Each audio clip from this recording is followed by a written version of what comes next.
Deixa eu só aproveitar aqui, vamos inserir na nossa conversa aqui o nosso vereador por Goiânia, Cabo Sena. Boa noite para você.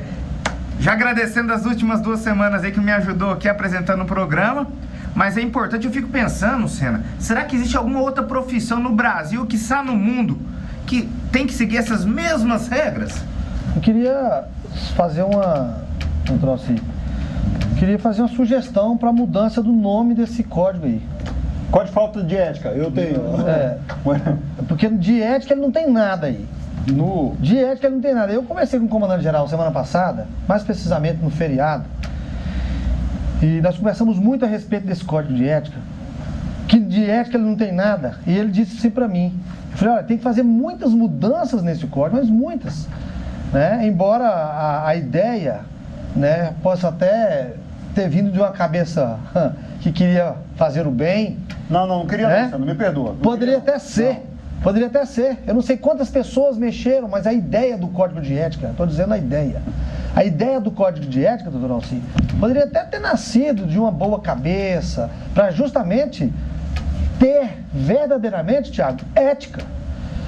Mas aí muitas pessoas mexeram ao longo de muitos anos e ele disse, olha, eu quero que mais que depressa esse código passe logo, porque 12 anos, muitos anos, eu quero que isso aconteça mais rápido. Eu falei, mas comandante, mas tem que mexer, para mim tá tudo em ordem, tá tudo tranquilo, ele disse. Se fosse soldado, ele ia pensar assim? Então é o seguinte, eu discordei dele, disse a ele que não tinha nada de ética nesse código, que ia só aumentar as perseguições. E agora, a Receita Federal já faz esse papel aí, não precisa da polícia não. Não, é de 1969. Não precisa da polícia fazer isso aí não, porque a Receita Federal, ela já tem o seu papel, chamado aí, mais carinhosamente como leão. O leão pega você do jeito que você tiver. Então, interessante, o Cabo Sena, que o artigo 1º, parágrafo 1º do Código, ele diz que a base de sustentação do Código de Ética é a liberdade, a igualdade e a segurança jurídica. Você não tem liberdade mais de expressar. Você não tem mais igualdade. Num processo administrativo disciplinar, as partes não serão tratadas com igualdade.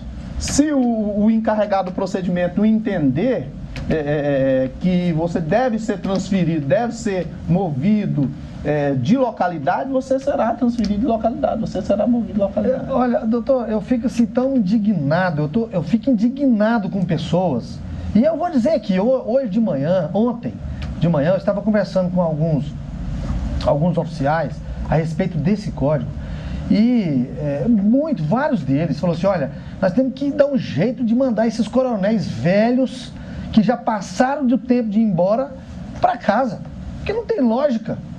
Isso aí é coisa arcaica do regime militar. Isso aí é a Constituição de 1969. Eles querem agora, com a lei infraconstitucional, doutor Alci, sobrepor a Constituição Federal. E ainda, no seu artigo 1º, fala de liberdade, ferindo o princípio, para quase todos os princípios da Constituição. Você não pode conversar, você não pode se manifestar, você não pode pedir direito, você não pode falar que seu colete está vencido, você não pode falar que a escala está massacrante, que a escala está fazendo com que você não durma, perca a sua saúde, você não pode fazer mais nada, você tem que pegar uma fita, se tivesse uma fita eu ia pôr na minha boca aqui agora, para mostrar, uma fita e pôr na boca assim, ó. Porque o que eles querem fazer, doutor Alci, é calar a nossa voz, e isso não vai ocorrer. Isso não vai ocorrer, calar a nossa voz não vai ocorrer. Enquanto a Unimil existir, enquanto nós formos representante dos militares aqui nesse estado, isso não vai ocorrer. Nós vamos movimentar, nós vamos fazer com que a tropa do nosso estado, que a nossa tropa não é besta, não é boba, não está dormindo, nossa tropa não baba. Me permita, doutor. Tem que respeitar, tem que respeitar os militares desse estado. Chega de querer manipular, chega de querer mandar, Sargento Braga. Não tem lógica isso. Não, assim, até mandar, todo militar é bem mandado, sim. A questão é só uma questão de Tô falando respeito. é de mando sem respeito. A questão é de respeito. Primeiro, vamos respeitar a inteligência alheia. Chamar um código de falta de ética, de código de ética, só trocar o nome do regulamento disciplinar por algo até pior, porque parece que processualmente ficou mais redondinha a coisa. Ficou. Ou seja, é até mais difícil de quebrar depois de já resolvido. Ou seja, só deram um formato diferente para uma coisa que já era ruim e transformou ele em algo pior. Isso. Quando da luta pela escala de 2472 do Bombeiro e o cumprimento efetivo da portaria 2550 de 2012 da PM, eu tive o sabor de cumprir uma prisão disciplinar. Naquela ocasião, eu conversava com o Coronel Helbin, comandante-geral do Corpo de Bombeiros, e ele me falou, olha, Braga, realmente é uma coisa difícil e tal. Um dos meus sonhos, enquanto comandante-geral, era tentar acabar com a prisão administrativa disciplinar.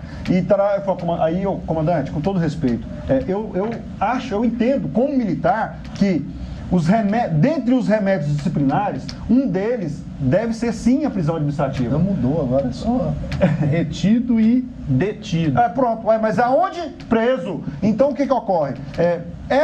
Existe a necessidade para aqueles casos extremos, mas o remédio disciplinar de prisão, ou cadeia, ou detenção, qualquer nome que dê, que é o cerceamento do direito de locomoção, direito de ir e vir, afastamento dos seus entes queridos, ele deve ser o derradeiro dos remédios e não o primeiro.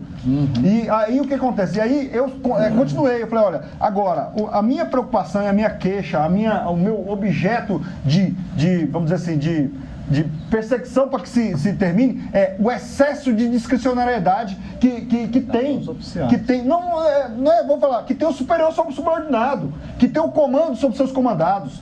Esse sim é nocivo, é nefasto, tem que ter um mínimo de discricionariedade, tem sim, mas aí, se a gente for procurando no direito administrativo, qualquer autor, qualquer doutrinador vai dizer que é o seguinte: quanto mais discricionário o ato, mais bem sedimentado, mais bem fundamentado, mais bem escrito, mais bem esclarecido tem que ser. Mas não é isso que ocorre.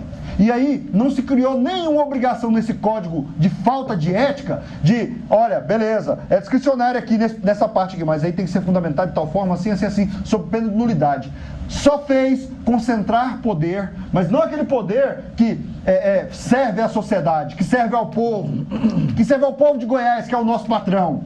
Mas aquela discricionariedade, aquele poder que fortalece político malandro, político safado, que quer usar a polícia militar como ferramenta política para si e para os seus apaniguados. Então o que acontece? Um código de ética que serve a esse tipo de coisa, ele nem código de ética pode ser chamado. Então aqui está a nossa veemente crítica a qualquer um que tenha colocado as mãos nessa porcaria que estão chamando de código de ética e permitiu que fosse para a Assembleia Legislativa da forma como está.